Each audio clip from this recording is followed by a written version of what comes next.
자, 계속 이어집니다. 464, 맨 아래 등록의 절차.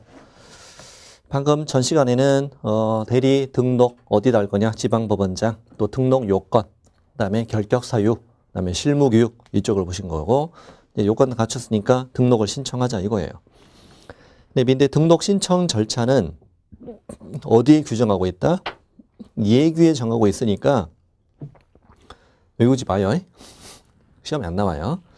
그냥 뭐 그런 얘기야. 등록 신청서 서류 첨부해서 지방법원장에게 신청하고, 오른쪽에 제출 서류도 있고, 제출 서류 뭐 수수료도 있고 다 안 나와요 시험에.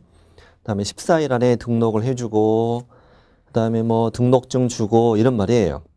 종별 변경도 있고 다 지나가시고, 맨 밑에 465 맨 아래 7번까지 왔어. 7번 규칙. 지방법원장은 매수신청 대리인 등록을 한 자에 대해서는 매수신청 대리인 등록증을 교부해야 한다. 지방법원장이 매수신청 대리인 등록증을 교부해야 한다. 이렇게 말하면 돼요. 그 다음 2번, 등록증을 교부받은 자가 등록증을 잃어버리거나 못 쓰게 된 경우와 또 기재사항 변경으로 인하여 다시 등록증을 교부받고자 하는 경우에는 재교부를 신청할 수 있다. 네, 좋아요. 그 다음에 개시 의무. 등록증 받았으니까 이제 걸어야지. 자, 개업공인중개사 동그라미 1번만 하시면 돼. 2번은 몰라도 되고, 동그라미 1번. 개업공인중개사는 등록증, 또 매수신청 대리, 보수표, 그 밖에 예규가 정하는 사항을 중개사무소 안에 보기 쉬운 곳에 게시해야 한다. 이게 맨 앞에 등록증, 또 매수신청 대리, 보수표 둘 중에 하나만 내는 거야 이제. 둘 중에 하나 내면 이 문장은 맞다 이거예요. 중개업 쪽하고 똑같아요. 중개업은 중개사무소 등록증, 분사무소는 신고필증 원본, 그 다음에 개공과 소공의 자격증도 원본, 그 다음에 중개보수 요율표, 그리고 보증설정 증명서를 걸었잖아요. 걸었는데 여기는 등록증, 보수표, 그 밖에 예규가 정하는 사항인데 그건 안 물어보니까. 근데 밑에 예규가 가보면은 보증설정 증명서류도 있고요. 근데 그걸 묻진 않는단 말이에요. 어차피 자격증은 이미 걸어놨으니까 그걸 또 적을 이유는 없고. 중개업 할 때 액자 4개 걸었고, 여기 액자 3개 더 걸란 말이에요. 액자가 총 7개나 필요하다. 액자가 7개. 네. 근데 뭐 실제로는 액자 더 걸어야지. 뭐 사업자 등록증 이런 것도 거기에 걸어야 되니까.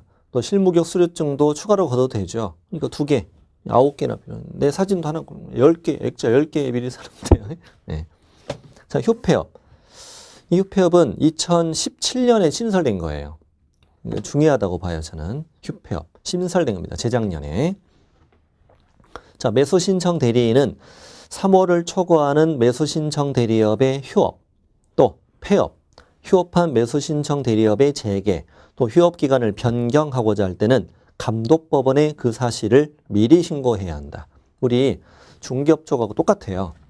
중개업 쪽도 우리 휴폐업은 다 미리 신고하잖아. 미리 신고. 거기는 등록관청이고 여기는 또 감독법원이라고 써 있는데, 지방법원이라고 이해하면 되는데 지방법원이라고 내진 않을 거고 감독법원이라고 돼 있으니까 감독법원이라고 문제 푸시면 돼. 똑같아요. 3월 초과 휴업, 또 폐업, 휴업한 재개, 또 휴업기간 변경 다 미리 신고. 다음 2번, 휴업은 6월을 초과할 수 없다. 중개업도 똑같아. 중개업도 6월 초과할 수 없다고 돼 있어. 근데 중개업과 다른 점은요, 중개업 쪽은 질병으로 인한 요양, 징집으로 인한 입영, 취약 등 부득이한 사유가 있을 때는 6월을 초과할 수 있다고 그랬거든요. 근데 여기는 예외가 없죠, 지금. 제 생각엔 실수로 빠진 거야, 실수로. 그럼 아파도 안 되냐고. 그렇잖아요. 예외는 있어야 되는데 예외를 깜빡하고 안 만들었다고 봐요. 그러니까 그냥 6월 초과할 수 없다, 그럼 맞아요. 맞아요. 그렇게 문제 푸시면 돼요. 뭐 예를 들어 질병 요양 6월 초과할 수 있다. 그럼 틀리는데 뭐 그렇게는 잘 안 내는 편이에요. 없는 걸 굳이 만들어서 내는 그런 유의 경향은 아니에요. 요즘에는 보통은. 아무튼 예외 없어. 아파도 안 돼. 제 생각엔 건강하세요 이런 뜻이에요. 뭐라고요? 건강하세요 이런 의미로 예외가 없다. 6월 초과할 수 없다. 3월을 초과할 수 없다면 틀려요. 이렇게 하면 틀립니다. 6월 초과할 수 없다야. 중개업은 똑같이 문제 보시면 돼요. 자, 이렇게 해서 드디어 매수신청 대리인이 되셨고, 이제 하게 되는 여러 가지 업무를 배워야 되죠. 범위. 자, 양글 1번 매수신청 대리권의 범위. 이건 뭐냐면 이자가 이제 매수 신청 대리인이 되었어. 매수 신청 대리인이 되었고, 우리 개공갑이죠, 계약. 그 다음에 이제 이자는 위임인이라 하거든요. 이건 중개가 아니니까 중개 의뢰인이라 하지 않고 나에게 대리권을 주는 위임인. 이자로부터 매수 신청 대리 위임을 받겠지. 매수 신청 대리 위임을 받아요. 그런 다음에 우리 개업공인중개사는 매수 신청 대리인이 되셨고, 경매에 여기에 이제 참여하는 거죠. 참여해서 우리가 대리 행위를 하잖아요. 그럼 어떤 행위를 할 수 있느냐, 이걸 배우는 거야. 7가지 행위. 우리가 입찰장에 가서 할 수 있는 7가지 행위를 배웁니다. 그래서 법원에 매수 신청 대리인으로 등록된 개업공인중개사가 매수 신청 대리 위임을 받은 경우에는 다음에 7가지 행위를 할 수 있다. 첫 번째, 매수 신청 보증 제공. 최저 매각가 10분의 1 매수 신청 보증을 집행권에게 제공해야 한다, 이렇게 표현했잖아요. 매수 신청 보증 제공. 또 입찰표 작성 제출. 뭐 당연한 거 아니야, 다. 뭐 이런 거 못해? 그럼 이런 거 못하면 뭐해? 네. 자, 그렇습니다. 매수 신청 보증 제공, 입찰표 작성 제출. 또 3번, 아깝게 2등 했네. 차순위 매수 신고, 이것도 대리할 수 있다. 4번, 꼴등했어, 꼴등. 매수 신청 보증을 돌려줄 것을 신청하는 행위. 떨어져 돈 받고 집에 가는 거죠. 4가지. 입찰표 내면서 돈 내기, 아깝게 차순위 신고하기, 떨어져 돈 받고 집에 가기. 4가지. 5번, 공유자 우선 매도 신고. 우리 아까 전 시간에 배웠잖아요. 경매 절차에서 A, B 2개의 지분이 있었죠. 이 B 지분이 경매됐어. 여기서 C가 입찰해서 최고가 매수 신고인이 되었지. 이때 A는 이자와 같은 금액으로 내가 우선하여 매수 신고할 수 있다라고 했잖아요. 그러면 개업공인중개사 갑이 이자로부터 뭘 받아서? 위임을 받아서 이 우선 매도 신고를 대리할 수 있다, 이 말이죠, 지금. 네. 그 다음에 6번. 구임대주택법 적용받는 임대아파트는 임차인의 우선 매도 신고를 할 수 있다고 그랬잖아요. 그 우선 매도 신고도 대리할 수 있다. 자, 7번. 공유자나 임차인이 우선 매도 신고를 했어. 근데 그때 그럼 최고가 매수 신고인은 자동으로 뭐로 밀린다고 그랬죠? 차순위로 밀린다고 그랬죠? 차순위 매수 신고인으로 보게 될 텐데, 이 차순위 매수 신고인의 지위를 뭐 할 수도 있다. 그러니까 포기할 수 있다고 그랬잖아. 그러면 자, 예를 들어서 을이 이자로부터 위임을 받아가지고 위임을 받아서 B 것이 경매됐다. 이 을이 입찰해서 1등이 됐지, 지금 1등 됐는데 이 갑이라는 개공이 우선 매도 신고했네. 그럼 내가 1등 된 게 뭘로 밀리고? 차순위 밀리고, 이 을은 이 차순위 지위를 포기하는 것도 뭐 할 수 있다? 대리할 수 있다는 말이야. 그럼 현재 입찰장에는 개공들만 모여 있는 거죠. 네. 개판이네. 했습니다. 이런 거 할 수 있다는 거예요. 7가지만 할 수 있다. 7가지만. 7가지 말고는 안 돼. 안 됩니다. 입찰표 내면서 돈 내기, 아깝게 차순위 신고하기, 떨어져 돈 받고 집에 가기. 5, 6, 7번은 우선 포기하기. 뭐라고요? 우선 포기하기. 제가 이거 주의를 안 적어드렸네. 받아쓰기 하세요. 받아쓰기. 못하는 게 이제 뭐가 많이 출제되냐면, 즉시항고 X 이렇게 쓰시고, 즉시항고 X. 그 다음에 인도명령도 X, 또 명도소송 이런 것도 X. 못하는 것들. 시험에 이가 나왔어요, 이게.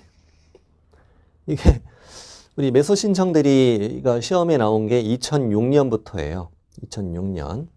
17회 때. 그때부터 문제가 나왔는데 10년 동안 이게 계속 나왔거든요. 거의 매년 출제됐어요. 거의 안 나온 적도 있었습니다만. 개공은 뭐 차순위 매수 신고 대리할 수 있다. 뭐 이런 식으로 계속 많이 출제됐는데 X가 한 번도 안 나왔어. 한 번도 안 나오다가 11년 차 들어갈 때 나왔어. 드디어 11년 차.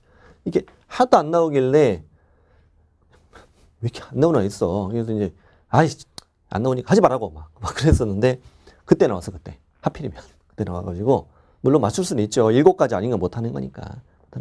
주로 후보들이 이런 것들이에요. 뭐 항거나 뭐 소송이나 이런 것들을 대리하는 건 진짜 변호사만 할 수 있거든요. 그래서 이런 것들은 개공이 못한다. 다음 대리권, 대리 대상물. 대상물은 토, 건, 입, 광, 공, 중개대상물과 같은데 주로 시험에 내는 건 입, 광, 공이 나와요. 임목과 광업재단, 공장재단. 여러분 임목, 광업, 공장재단도 저당권이 주된 목적이 되는 것들이거든요. 그래서 매수 신청들이 대상물에 포함되는데 밑에 주의 한번 읽어보면요. 임목과 광업재단, 공장재단은 중개대상물 O, 부동산 거래 신고는 X, 매수 신청들이 O. 자, 중개대상물인 건 다 알아. 근데 부동산 거래 신고는 우리 기억해보니까 부동산 등, 부동산 또는 부동산 취득할 수 있는 권리, 부동산은 토지 건축물, 부동산 취득할 수 있는 권리는 주, 시, 건택, 토공산, 빈집, 공급계약, 또 분양권, 또 입주권도 있었죠. 이게 다거든요. 입광공은 없어요. 그래서 입광공 어떻게 기억하냐면 임목광업공장재단은 맨 앞에와 맨 끝에 있다 이렇게 기억합니다. 이 단원이 맨 끝이잖아. 오늘 마지막 시간이잖아 우리. 입광공은 맨 앞에와 맨 끝에 있다 이렇게 기억하는 게 제일 빠른 방법이에요. 자, 우리가 이렇게 7가지 행위를 할 수 있고 대상물 이런 거 할 수 있는데 이걸 하려면 이제 중개의뢰의 위임의를 만나야 되잖아요. 이제 위임의를 만나서 헤어질 때까지의 과정을 지금부터 봅시다. 자, 먼저 신흥성실의무.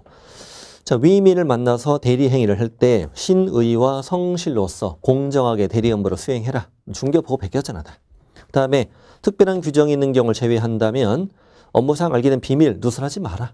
이것도 다 중개사 보고 베꼈죠. 업무를 떠난 후에도 또한 같다. 좋습니다. 이런 것도 시험 법인 다 들어가요. 다음 3번은 밑줄 좀 쳐놓으세요. 개업공인중개사는 매각 절차의 적정과 매각 장소의 질서 유지를 위하여 민사집행법의 규정 및 집행관의 조치에 따라야 한다. 이런 것도 있구나. 자, 사건 카드. 의뢰인과의 첫 만남에서 사건 카드를 쓰는 거예요. 사건 카드. 그 경매를 경매 사건이라고 하거든. 그래서 우리 법조계 사람들은 의뢰받은 거를 사건을 위임받았다 이렇게 표현합니다. 그리고 이제 사건 카드라는 걸 쓰게 되는 거죠. 사건 카드는 그냥 고객 카드라고 이해하시면 돼. 그래서 첫 줄 읽어볼게요. 개공은 매수 신청 대리 사건 카드를 비치하고 사건을 위임받은 때에는 사건 카드에 위임받은 순서에 따라 일련 번호, 경매 사건 번호, 또 위임받은 열흘일, 보수의 위임인의 주소 성명 이런 걸 적은 다음에 서명 날이라고 5년간 이를 보존해라 이렇게 돼 있잖아요. 사건 카드를 한번 이해해 보면은 2장 넘겨보시면 471쪽에 사건 카드라는 서식이 있는데 이건 예규에 있는 서식이니까 시험에 나오진 않아요. 자, 그럼 이제 한번 우리 상상해 봅시다. 자, 위임인이 찾아왔어요, 지금. 얘가 찾아와서 뭐라고 그래요? 사장님, 저는 경매로 집 사러 왔어요. 자, 이게 바로 사건을 위임받은 때예요. 경매로 집 사러 왔어요. 그럼 개공이, 사건을 위임받았네. 사건을 위임받은 때 뭘 작성해라? 사건 카드라는 걸 작성하게 되는데 처음에 뭘 쓰겠느냐? 뭐 위임인의 성명, 뭐 주소 이런 거 쓰겠지. 쓰는데 경매 사건 번호를 쓴다고. 아니, 그 사건 카드 1년 번호 쓰겠지. 1년 번호. 1년 번호 맨 위에 써 있잖아. 1년 번호. 1년 번호 뭐 예를 들면 2019 다시 당신이 올해 내 첫 고객이야. 1월 1일이거든요. 001 이런 식으로 사건 번호 아니 1년 번호 쓰겠지. 1년 번호. 그다음 위임인의 성명 주소 쓰고요. 위임받은 연, 월, 일 이런 거 쓰겠지. 이게 처음에 만날 때 쓰는 게 이거죠. 만나자마자 쓰는 거. 그 다음에 이제 개공이 위임인한테 물어봐. 원하는 걸 구체적으로 얘기해 보세요. 저는요, 아파트요. 그리고, 면적은 이 정도면 좋겠고요. 그리고 가격은 이 정도면 좋겠고, 지역은 여기가 좋겠어요. 이렇게 구체적으로 말을 하겠지. 그럼 이제 개공이, 어이구, 당신이 마침 원하는 게 있네요. 라고 물건을 골라서 이자에게 설명을 해야지, 설명. 일단 확인 설명을 하나 나오겠지. 확인 설명을 쭉 했더니 마음에 든대. 이걸로 입찰대리 해주세요. 입찰대리 해주세요. 라고 나한테 위임을 했잖아. 위임을 했고 개공이 알았어요. 그러면은 청약, 승낙. 그래서 이따가 무슨 계약을 체결하느냐. 위임 계약을 체결해. 위임계약을 체결하면 이 물건으로 입찰 대리하기로 결정이 된 거지. 그럼 그때 이제 경매의 사건 번호 쓰는 거죠. 경매 사건 번호. 거기 오른쪽 메인 위에 경매 사건 번호 어디 지방법원에 어디 지원에 타경이라고 써 있는데 경매 사건 번호를 쓸 때는요. 예를 들면 2019 타경 그다음에 00001 이런 식으로 번호를 쓴단 말이에요. 타경이라는 걸 써요. 경매 사건 번호는. 이걸 적고, 이 물건에 이걸 적어. 그 다음에 이제 나에게 위임한 내용. 밑에 보면은 위임인에 관한 사항이 있고, 보수인 밑에 보면 위임 내용 써 있지. 위임 내용. 네가 나한테 원하는 게 권리 분석 취득의 알선이냐, 매수 신청 대리냐, 매수 신청 대리 이렇게 표시하라고. 표시하고, 그 다음에 이제 떠나. 입찰 대리 했어. 1등인데 1등. 1등하고 이제 금이 환영했습니다. 그럼 이제 결과 써야지, 결과. 입찰에 참가해서 성공. 입찰에 참가했는데 실패. 그다음에 술 먹고 안 갔음. 이렇게 성공. 이렇게 쓰는 거지. 성공. 그다음에 이제 보수 써야지. 저 위에 보수. 자, 얼마 받았냐? 보수 얼마 이렇게 적는 거지, 이제. 다 끝났잖아. 다 끝났어. 다 끝나면 이제 여기다가 개공이 뭐 하라고? 그렇죠. 서명 날인. 서명 날인하고 이걸 몇 년간? 5년간 보존을 해라. 결국 사건 카드는 너를 처음 만나서 헤어질 때까지 과정을 다 적는 것이 바로 사건 카드였다. 이렇게 일단 감은 잡아야죠. 그러면 다시 2장 앞으로. 467. 사건 카드는 그러니까 그렇게만 이해하시고 2가지 말만 돼. 2가지만. 서명 날인 5년 보존. 서명 날인 보면 4글자가 붙어 있죠. 이 오탁 아니고 법조계 사람들은 그렇게 쓴대. 서명 날인 붙여 쓴대야. 서명 날인은 서명과 날인을 다 하는 거예요. 우리 중개사법은 서명 및 날인 이렇게 표현하잖아. 근데 서명 날인 붙였어요. 시험에도 붙어 나와요, 그냥. 서명 날인하고 5년간 보존하고 이 동네는 3년이 없고 5년짜리만 2번 나올 거예요. 자, 그다음에 인장 중요해요. 서명 날인할 땐 공인중개사법에 따라 등록한청에 등록한 그 인장을 사용해야 돼요. 중개 행위를 위해서 등록한청에 등록한 그 인장을 사용한다. 이게 중요한 거예요. 경매 도장이 따로 있다고 없다고? 없다고. 그 도장 가지고 계속 쓴다 이 말이에요. 그렇구나. 왼쪽 주머니 중개도장, 오른쪽 주머니 경매도장이 아니라고요. 다음 페이지 주위에 자세히 써드렸는데 서명 날인하는 건 2개 다 하는 걸 의미하고 이 동네 서명 날인이 지금 3번 나올 것이다. 첫 번째 사건 카드에 매수 신청 대리 확인 설명서에 또 매수 신청 대리 보수는 영수증도 있거든요. 이 3군데다가 서명 날인하게 될 거다. 이 동네에 그리고 5년 보존이 있다 2번 나올 건데 사건 카드와 매수 신청 대리 확인 설명서를 5년 보존하라고 나올 거예요. 자, 양그릇 3번은 뭐냐면 다시 처음부터 시작하는 거야. 자, 경매로 집 사러 왔어요. 개공이 어서 오세요. 사건 카드, 1년 번호, 성명 주소, 연월일 썼어요. 그 다음 개공이 물어보죠. 원하는 게 뭔지 구체적으로 얘기해봐요. 저는 이런 걸 원해요까지 온 거야 이제. 자, 개공이 매수 신청 대리 위임받은 경우 이게 바로 저는 이런 걸 원해요 이런 뜻이에요. 그렇게 메모하셔도 돼. 이해하기 편하려면 자, 위임인이 뭐라고 얘기해요? 저는 이런 걸 원해요. 이런 걸로 사주세요. 이게 바로 매수 신청 대리를 위임받은 경우예요. 위임받으면 3가지를 설명해야 돼. 첫 번째, 권리관계, 그다음 경제력 가치, 매수인이 부담해야 할 사항 3가지를 성실 정확하게 설명하고 근거 자료를 제시해야 돼. 등기부 같은 걸 제시해야 돼. 이게 설명사항 3가지를 기억하셔야 돼요. 설명할 거 3가지. 첫 번째 뭐라고요? 권리관계. 두 번째는 뭐? 경제력 가치. 그다음 매수인이 부담해야 할 사항. 부담 인수하는 권리 같은 거 3가지. 이걸 외우는 방법은 남자친구 이름은 권리, 여자친구 이름은 경아 이렇게 외워요. 그냥. 미안해요. 경아라고 해요. 그냥 경제인데 남친은 누구? 권리, 여친은 경아. 둘이 학교 CC인데 둘 다 같이 공부해가지고 둘 다 공인중개사 자격증을 땄네. 둘이 결혼했어. 딸을 낳는데 딸이 엄청 부담스럽게 생겼어. 부담스럽게. 부부, 딸이라고 생각하세요. 남친은 누구? 권리, 여친은 경아, 딸은 부담. 엄청 부담스럽게 생겼어. 딸 낳자마자 부부가 너도 원판 아니냐? 나도 아닌데 어쩐지 너 3년 전 사진이 없더라. 너 집에 불났다며. 거짓말이지. 그런 거죠 지금. 네, 됐어요? 우리 적금 들자. 우리 딸 안 되겠다. 뭐 이런 거죠. 남친은 권리, 여친은 경하, 딸은 부담. 이걸 성실 정확하게 설명하고 근거를 제시하라고. 구체적인 설명사항이 예규에 적혀 있는데 그건 패스, 지나가도 되고. 이렇게 열심히 개공이 설명했지. 설명했더니 위임인이 마음에 든대. 이걸로 입찰 대리 해주세요. 청약. 알았어요. 승낙. 그래서 무슨 계약? 위임 계약. 그래서 개공은 위임 계약을 체결했어. 체결했으면 확인 설명 사항을 서면 작성, 확인 설명서 작성, 그다음에 서명 달인, 그리고 교부, 그리고 사건 카드에 철하여 5년 보존해라. 철하니까 5년이에요.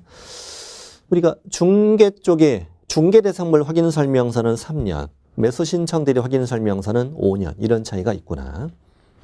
밑에 중개 인장 사용. 다음 대리 행위. 그럼 이제 개공은 뭘 하러 떠나야 돼? 입찰 대리하러 떠나야지. 아까 우리 몇 가지 있었지? 몇 가지 행위? 7가지. 우리 7가지 행위를 할 수 있었잖아요. 매수 신청 보증 제공, 입찰표 상성 제출, 차순위 매수 신고, 매수 신청 보증을 돌려줄 것을 신청하는 행위, 우선 포기하기. 7가지를 행위하는 방법. 대리 행위하는 방식. 동그라미 1번. 개업공인중개사는 매수 신청 대리권 범위에 규정된 7가지 대리 행위를 할 경우 각 대리 행위마다 대리권을 증명하는 문서인 본인의 인감증명서가 첨부된 위임장과 대리인 등록증 사본을 제출해야 한다. 좋아. 예를 들어 입찰표. 입찰표 쓸 때요. 입찰표에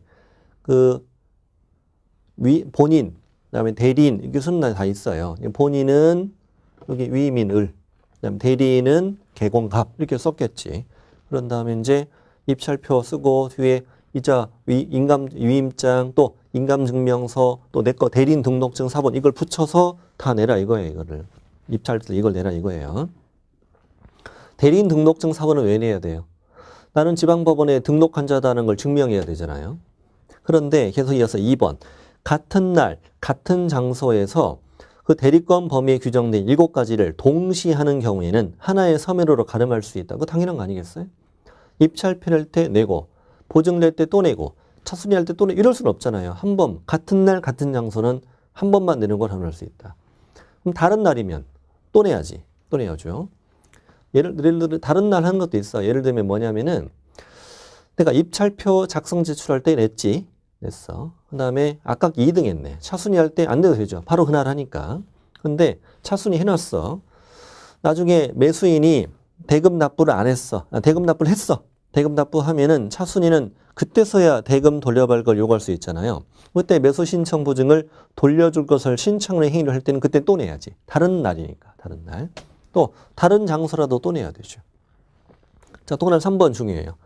법인인 개업공인중개사가 대리 행위를 할 때는 대표자가 직접 해야 되거든요. 그래서 대리권을 증명하는 문서에다가 대표자의 자격을 증명하는 문서를 추가로 내야 돼요. 대표자가 하니까. 자, 오늘 이제 4번도 시험에 잘 나와요. 개업공인중개사는 대리 행위를 할 때 매각장소나 집행법원에 직접 출석해야 한다. 개공이 현장에 직접 나가야 된다는 말이에요. 직접 출석. 소공 X, 보조원 X. 시험에 보조원도 나왔어, 세상에. 자, 위임장 내용은 참고. 예규니까. 자, 보수. 드디어 1등하고 돌아왔어. 이제 뭐 받아야 돼? 보수 받아야죠. 자, 개업공인중개사는 매수신청 대리에 관하여 위임인으로부터 예규에서 정한 보수표 범위 안에서 소정의 보수를 받는다. 이게 보수가 예규에 따로 정해져 있다는 거죠. 근데 그 예규에 있으니까 얼마인지는 안 물어봐요. 해도 이어지는 문장 밑줄 치세요. 이때 보수 외의 명목으로 돈이나 물건을 받거나 예규에서 정한 보수 이상을 받아서는 안 된다라고 돼 있어요. 거기서 이상이라는 것은 제가 볼 때는 오타예요, 오타. 여러분, 이상이라는 건 포함하는 개념이잖아요. 예를 들어서 보수가 100만 원이다. 100만 원 이상 받지 말라 이 말이잖아, 지금. 100만 원까지 받을 수 있는 거잖아. 100만 원 초과라고 써야 되지, 원래. 적어야 되는데 이건 오타예요, 오타. 제가 쓴 오타가 아니라 법조문 만든 사람이 쓴 오타라고요. 이거 혹시나 시험을 낼 때 이상을 받으면 안 된다, 그럼 맞다고 하시라고. 출제자가 볼 때, 이 법조문이 오타네? 내 마음대로 초과라고 바꿔서 내면 안 되거든요. 법은 법이잖아. 그러니까 이상을 받으면 안 된다고 나올 거야. 그럼 이상이 생각하지 마시고 5라고 문제 푸시라 이거야. 자, 보수의 설명 아주 중요하다고 봐요. 개공은 보수표와 보수에 대해서 이를 위임인에게 위임계약 전에 설명해야 한다. 시험에 맞게 나왔어. 근데 틀리게 아직 안 나왔는데 이렇게 나올 거라고 봐요. 자, 보수는 위임계약을 체결한 때에 그럼 틀려. 이렇게 나올 거는 저는 아주 유력한 호흡으로 보고 있거든요. 위임계약 전에. 언제냐면은 개공이 아까 확인 설명했잖아. 설명했더니 위임인이 너무 마음에 든대. 막 눈물을 글썽거리면서 이걸로 입찰 대리 해주세요. 개공이 알았어 하기 전에, 위임계약 체결 전이니까 알았어 하기 전에 얘가 눈물을 흘리면서 당장 사주세요. 개공이 정신 차리고요. 500이에요. 이렇게. 위임계약 전에. 찬물을 확 끼얹는 행위죠. 찬물을 확 끼얹는 행위예요. 자, 그렇습니다. 위임계약 전에.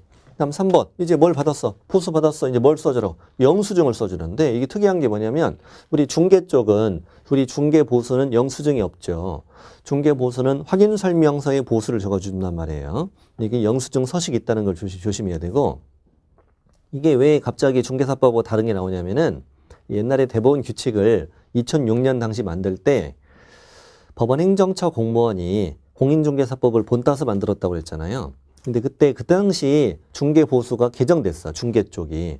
그때는 중개보수 영수증 서식이 있었다가 이걸 폐지하고 확인설명서 적는 걸로 개정했는데 이 법원행정처 공무원이 이걸 보고 베끼다가 개정되기 전 거를 베껴버린 거야. 그래서 말도 안 되는 이런 이유로 중요하게 된 거예요. 그래서 보수 받으면 예규 양식에 의한 영수증, 예규에 서식이 있다고. 이 양식에 따른 영수증을 작성해 서명날인에 교부해라. 이것도 몇 년 보존은 더 없죠. 그래서 5년 보존 X인데 그렇게 나온 적은 없어요. 하지 말라고는 안 했으니까. 영수증 서식이 있다는 것만 잘 아시면 돼. 다음 서명날인 할 때 당연히 중개행위 등록한 인장을 사용해야 되고 그 다음에 보수 지급 시기가 재작년에 신설됐어. 재작년에. 시험에 출제됐어요. 자, 보수 지급 시기는 매수 신청인이 이제 그 본인, 의뢰인 말하는 거고, 그다음 매수 신청 대리인 개공, 어쨌든 두 명 간의 약정이 다른다고, 시기는. 약정이 다르는데 약정 없을 땐 매각대금 지급 기한일로 한다. 매각대금 지급 기한 그 잔금 낼 때 있잖아. 그때를 말하는 거죠. 우리 중개사법도 마찬가지죠. 약정으로 시기를 정할 수 있는데 약정 없을 땐 거래대금 지급이 완료된 날, 잔금대로 하잖아, 우리도. 거래대금 지급 완료, 매각대금 지급 기한일. 물론 약정에 따라 달리 정할 수 있어, 없어요? 있어요. 예를 들어 약정에 따라 매각 결정기일로 할 수 있다. 맞는 말이에요. 약정 없을 땐 대금 지급 기한일로 한다. 실비라는 것도 있는데 그건 예규니까 참고만 하시고 뒤로 갑니다. 금지 행위. 개공이 대리 행위 할 때 이런 행위를 하지 마라 이거예요. 7가지가 있는데 밑줄 친 거 빼고는 아주 쉬운 것들이에요. 상식적으로 이해됩니다. 개공은 2종으로 대리 등록 신청하는 거 안 되지. 자, 밑줄 안 친 거 먼저 볼게요. 4번. 명의 대여하거나 등록증을 양도 대여하면 안 되지. 다른 개공의 명의를 사용하는 것도 안 되지. 6번은 지나가도 되고요. 사건카드 확인 설명서 허위 제한은 필수 기재사항을 누락하면 안 되겠지. 주로 뜨는 건 2번, 3번이 밑줄 치는 거. 그럼 2번은 뭐냐면 내가 매수 신청 대리인이 된 사건에 대하여 매수 신청인으로 매수 신청하면 안 된다. 내가 매수 신청 대리를 하는데 내가 내 이름으로 입찰하면 안 된다는 건데 실제로는 이건 내 이름으로 입찰하진 않아요. 자, 생각해 보세요. 집행관이 바보도 아니고 내가 대리인으로 입찰했잖아. 근데 그 물건에 내가 내 이름으로 입찰하면 그걸 누가 몰라요? 당연히 알지. 이거는 어떤 거냐면 우회적인 표현인데요. 생각해 보세요. 우리 입찰에서 수수료 받으려면 몇 등 해야 돼? 1등이요, 저는. 생각해 보세요. 여러분 1등 하는 게 쉬워? 경매 입찰해가지고. 1등은 쉬운 방법이 있지. 압도적으로 질러버리면 되잖아. 근데 그건 말도 안 되지. 싸게도 사줘야 할 거 아니야. 싸게도 사고 1등도 이루는 게 쉬운 일인가? 아니지. 그러면 쉬운 방법이 있지. 어떻게 하느냐. 개공이 친구한테 술 한잔 사줘. 술 한잔 사주고 내가 늘 입찰하는데 나 얼마 지를 거야. 그럼 너 얼마에 들어가. 나는 좀 높게 질러. 높게 지르고 그다음에 친구한테 바로 밑에다 넣게 해. 바로 넣게. 그럼 2등 하면 어차피 보증금 돌려받고 집에 가니까 뭐 손해볼 건 없잖아. 그러니까 아주 근소한 차이로 1등한 것처럼 꾸미는 거지. 네. 나쁜 놈들이야. 내가 매수 신청 대리하는 사건에 매수 신청인으로 매수 신청하면 안 된다. 3번도 마찬가지 내용이에요. 동일 부동산에 대해서 서로 이해관계가 다른 2명 이상 대리인이 된 행위. 한 물건에 얘한테 위임받아 들어가고 얘한테 위임받아 들어가는 거죠. 직장 돈이랑 같이 들어가는 거죠. 자, 2번, 3번이 중요하다. 자, 472. 이제 뭐 우리 위임이 만나서 끝날 때까지 그건 다 보신 거고 나머지 이제 짜투리 내용이 남았어요. 자, 보증제도. 우리 보증 설정 별도로 하잖아요. 동그라미 1번. 대리인이 된 개업공인중개사는 매수신청 대리하다가 고의과실로 재산상 손해 발생시켰다 배상 책임이 있겠지. 동그라미 2번이 중요합니다. 매수신청 대리인이 되고자 하는 개업공인중개사는 손해배상 책임을 보장하기 위하여 보증법이나 공제 가입하거나 공탁을 해야 한다. 자, 밑줄 친 게 중요하다고요? 대리인이 되고자 하는 개업공인중개사. 이 말은 대리 등록 신청하기 전에 미리 하라는 뜻이잖아. 그래서 밑에 주의 1번 그 말인 거고 2번 틀린 지문을 잘 기억해야 돼요. 일단 읽고 나서 밑줄 칠 때 말씀드릴게요. 매수신청 대리인으로 등록한 개업공인중개사는 업무 개시 전에 보증법 공제 공탁해야 된다. 어디 밑줄 치냐면 등록한 그 다음에 업무 개시 전. 이건 어디 쪽이죠? 중개업 쪽이죠. 여기도 중개업처럼 문제를 내는 거야.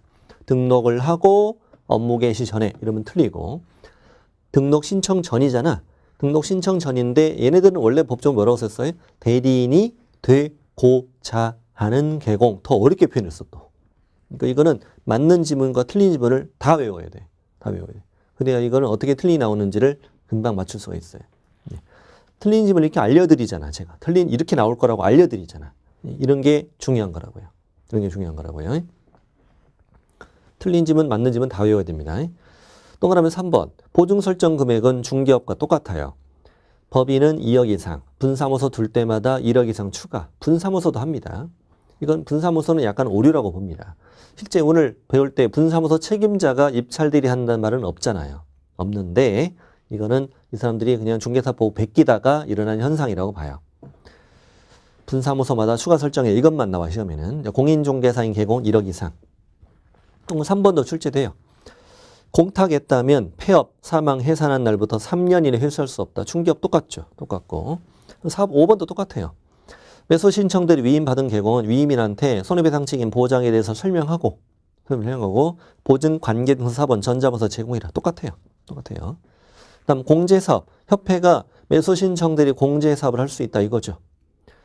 근데 동그라미 2번은 공제 규정 누구 승인? 아, 맞아. 중개업은 국장 승인이지. 그럼 여기는 법원 행정처장 승인 똑같잖아 이게. 아까 시도지사나 국장 자리는 법원 행정처장이 들어가면 된다고 그랬죠. 자, 오른쪽은 그냥 참고만 하시면 돼요. 별도 회로 관리하라. 책임 준비금 다른 용도로 쓰려면 예전엔 국장 승인, 여기는 행정처장 승인. 운용실적 공시해라. 법원 행정처장은 공제사업에 시정명령할 수 있다. 금융감독원장은 행정처의 요청을 받아서 공제사업에 검사할 수 있다. 다 국장 자리에 행정처장만 들어가면 돼요. 자, 밑에 각종 신고 의무 보이는데 양거로 1번도 시험엔 한 번도 안 나왔어 아직은. 개업공인중개사는 아래 7가지 사유가 있을 때마다 그날부터 10일 안에 지방법원장에게 신고하래. 아래 7가지는 전부 다 중개업에 있었던 일들이야. 중개업 쪽에서 있었던 일들. 사무소 이전했어. 또 중개업을 폐업했어. 중개업이 휴폐업을 했어 지금. 자격 취소, 자격 정지, 등록 취소도 있고, 업무 정지도 있고, 그 분사무소 설치도 있고 다 중개업 쪽에 있었던 일. 각종 신고랑 행정처분 받을 때마다 10일 안에 지방법원장에도 알려주래. 알려주래. 그 다음에 명칭 표시. 이거는 출제됐어요. 자, 매수신청 대리 등록한 개업공인중개사는 사무소 명칭이나 간판에다가 고유한 지명 등 법원 행정처장이 인정하는 특별한 경우를 제외한다면 법원의 명칭 휘장을 표시하지 마라. 이 부분을 읽을 때는 밑줄을 먼저 빼고 읽는 거예요. 자, 이렇게 개업공인중개사는 사무소 명칭 간판에다가 법원의 명칭 휘장을 표시하면 안 돼. 안 돼. 그런데 법원 행정처장이 인정하는 특별한 경우에는 써도 되지. 써도 되는 거죠. 그러니까 법원 행정처장이 인정하는 특별한 경우가 아니면 쓰면 안 돼. 밑에 주의처럼 인정하는 특별한 경우에는 표시해도 돼. 이렇게 출제가 되고 있어요.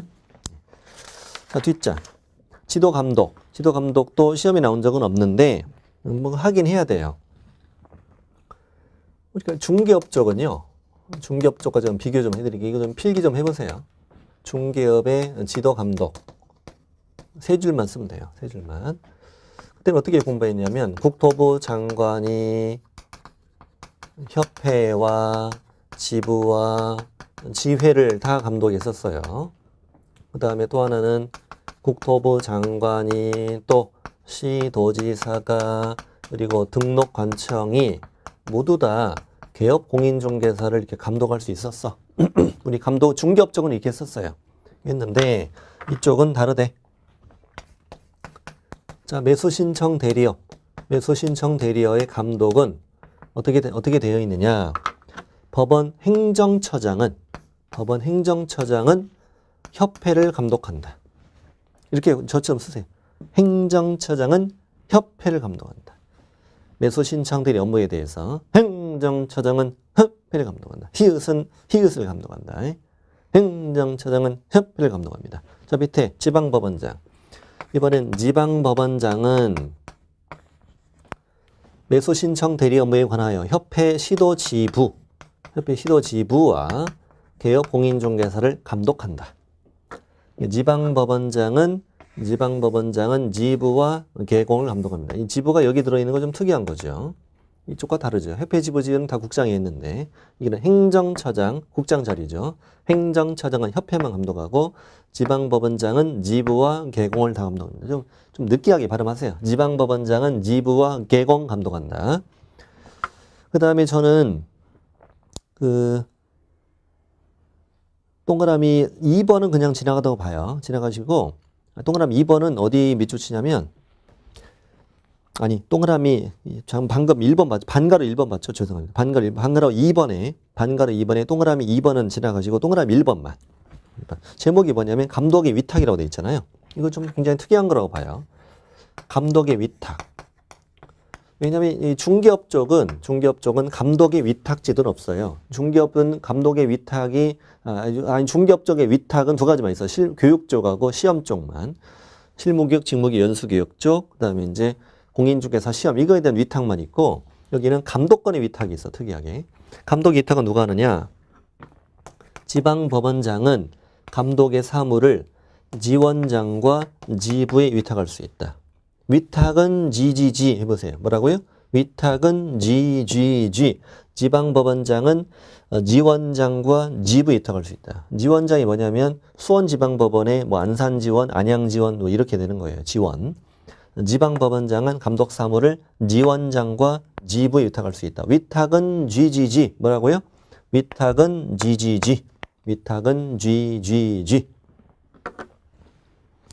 계속 이어지는 문장 보면요. 두 번째 줄에 이를 위탁받은 지원장과 지부는 그 실시 결과를 쥐치 없이 지방법원장에게 보고해 드리니까 뒷부분은 GG예요. 그래서 1번에 G자가 7번 나와요. 지방법원장은 지원장과 지부에 위탁할 수 있고 위탁받은 지원장과 지부는 실시 결과를 쥐치 없이 지방법원장에게 보고해 됩니다. 그래서 GGG 이렇게라도 이런 거 되게 민망하긴 하지 사실은. 민망한도 그냥 공부를 위해서 그냥 하세요. 네. 우아하게 공부하지 마시라니까. 자, GGG. 근데 이제 그 다음에 몇 번이 중요하냐면 동그라미 3번이요. 감독의 사무를 위탁받아 행하는 시도지부. 그때 시도지부가 감독을 뭐 받았어? 위탁받았잖아요. 위탁을 받아가지고 이 시도지부는 중개사무소 출입해서 조사할 수 있다는 거야. 중개사무소 출입해서 조사 검사를 할 수 있대. 지부가. 이 지부는요. 당연히 개공의 단체예요. 개공의 단체. 협회 시도 지부 개공 단체인데 그 개공들이 개공을 출입해서 조사한다고? 이게 말이 돼? 현실적으로 말이 됩니까 이게? 개공들이 개공을 완장청 와서 조사한다고? 나 잘하겠다. 네. 그리고 어젯밤에 지부장이랑 나 뭐 했지? 어떻게 알았어? 술 마셨잖아. 술 마셨죠. 술 마셨는데 그리고 밤새 우리 막 신나게 놀고 우리 앞으로 잘해보게 그랬는데 아침에 지부장이 눈 뻘개가지고 완장차고 와. 그럼 개공이 아니 지부장님 일찌감치 웬일이세요? 해장하시게요? 했더니 해장은 이따 하고 일단 캐비넷 좀 열어봐봐. 웃기고 있대. 이 말이 됩니까?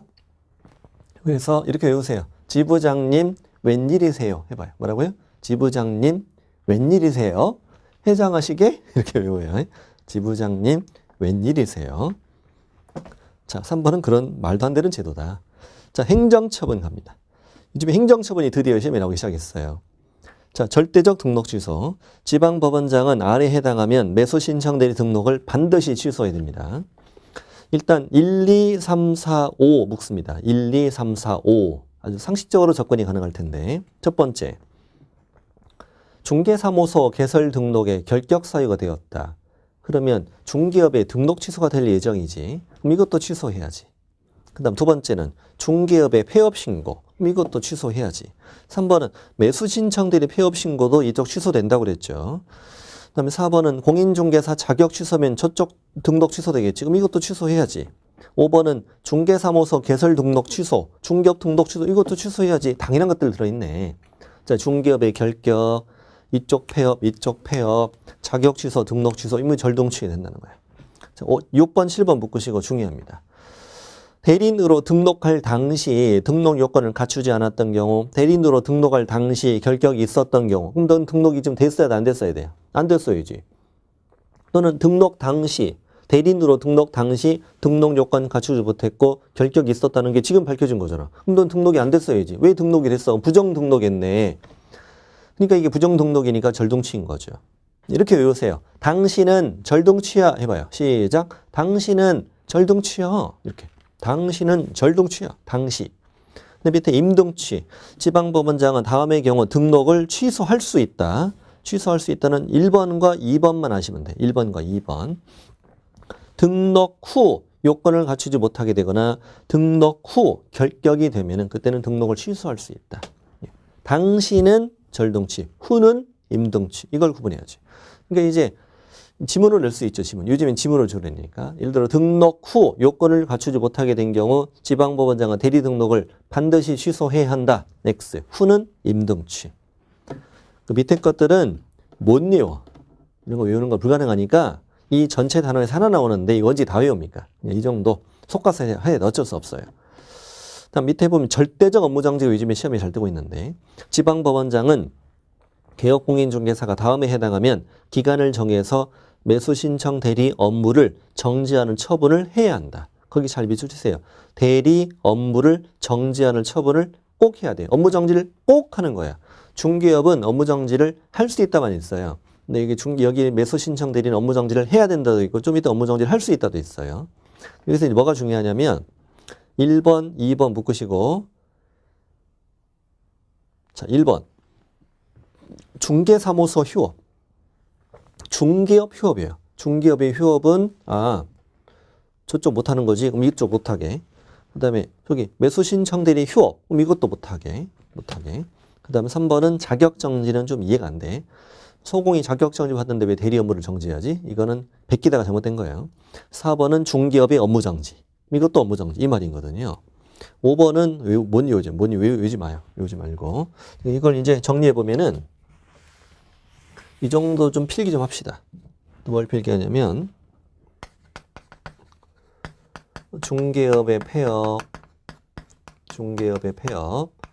매수신청 대리업의 폐업. 이 폐업은 매수신청 대리 절대적 등록 취소가 되고 그 다음에 중개업의 휴업과 매수신청 대리업의 휴업 이 두 가지는 매수신청 대리의 절대적 업무정지. 이걸 잘 비교를 하셔야 돼. 폐업과 폐업은 절동치고요. 휴업과 휴업은 대리 절대적 업무정지예요. 이걸 좀 잘 비교하시고 다 저거 갖다 치고 저 밑에 업무정지를 할 수 있다. 할 수 있다는 못 외우니까 참고하세요. 그냥 할 수 있다. 못 외워. 그 다음에 476 행정처분 절차. 대리 등록 취소되면 당연히 그 등록증을 지방법원장에게 반납해야 되지. 자, 업무정지 기간 중요합니다. 업무정지 기간은 한 달부터 2년. 대떡이네요. 한 달부터 2년이. 한 달이야. 1년이 아닙니다. 한 달, 2년. 밑에는 다 패스. 자, 오른쪽에 표시 제거 의무. 자, 대리 등록 취소되면 사무실 내 외부에 대리 업무 표시를 다 제거해라. 좀 특이한 제도죠. 우리 중개업은요. 중개업에 등록 취소되면 지체 없이 간판 철거하죠. 여기는 대리 등록 취소되면 표시를 다 제거하래. 스티커 제거제 뿌리고 다 박박 긁어내래. 업무정지 받으면 업무정지 사실을 출입물에 표시하래. 이건 개방신 당하는 거죠. 말도 안 되는 제도죠. 중개업 이런 거 없잖아요. 중개업은 업무정지를 아무것도 안 하거든요.